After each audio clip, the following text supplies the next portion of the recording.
Yo, married to greatness.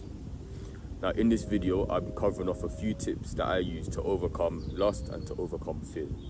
Now, the emotion of lust is one of those strange ones where usually our imagination tries to make it make sense, but ultimately that emotion can ruin your life. Not only, let's say for example, you're chasing physical goods, money for example, and the lust for that or the lust for power, you may be doing some strange things to obtain that, which will ultimately ruin your life. And let's say, for example, if you're lusting over women, so, you know, as guys, we're active, and that lust for women could not only distract you from doing what you're meant to do from a purpose perspective, but it's just a waste of time as well. And in this life that we have, time is the most important thing. And then the second emotion is fear. So fear is one of those ones that are planted at the back of all of our minds, and whether we act upon it, that's our choice. But deep down, we all know that there's more that we can do. So say for example, you've always had a goal to achieve this, or you've always had a vision of yourself.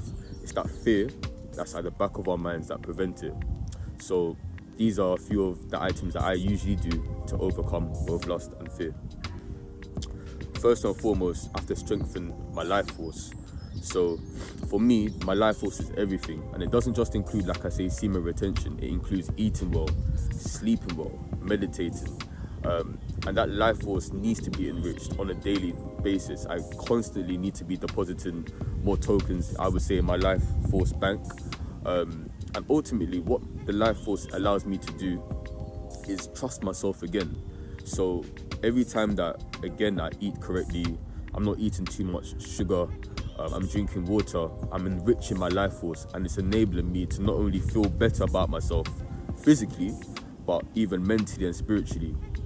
And then as a result of improving my life force, I'm able to make better decisions. So as opposed to always feeding into my emotions, let's say for example lust, to maximize pleasure, or let's say for example there's an emotion of fear, where I'm trying to minimize the perceived pain that I may receive.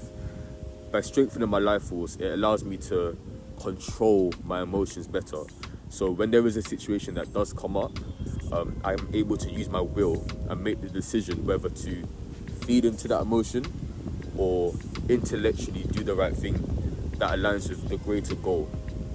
So those are the few things I do. So make sure I maximize my life force, and ultimately that allows me to choose will over my reptilian side or the emotional perspective.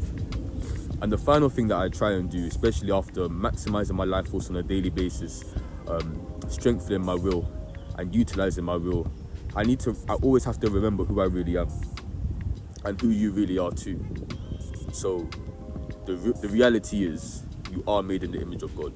That is the cold-hearted truth. Now, there is a difference between your person, as in the physical body and how we interact with the world, and your true self. And you always need to remember that your true self is made in the image of God.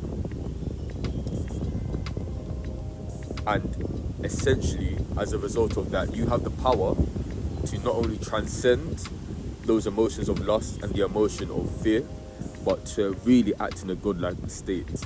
So any situation that you come across, you are able to defeat it. You honestly have it in you. You have that godly power. But it's a constant. You need to constantly remind yourself that that is who you really are. And I try and do that through meditation. So when I meditate, I essentially detach myself from the person and reconnect with my true self, which is made in the image of God. And of course, it's a constant battle. There's always going to be the emotion of lust that's going to play in your mind and my mind too, and the emotion of fear, but especially when there's situations that are quite new and situations that are unfamiliar and are perceived to be difficult. But if you keep on strengthening your life force, keep on trusting yourself, keep on strengthening that muscle of willpower, and remind yourself who you really are, you will be able to overcome it. And it's a constant journey. It's a constant journey to return back to your godlike state. It's a constant. That's why you have to be married to greatness. It's a constant battle.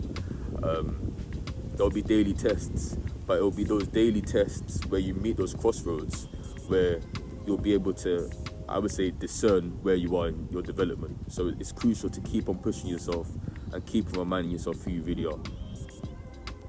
So that's all I got for today. Let me know your thoughts down below in the comments.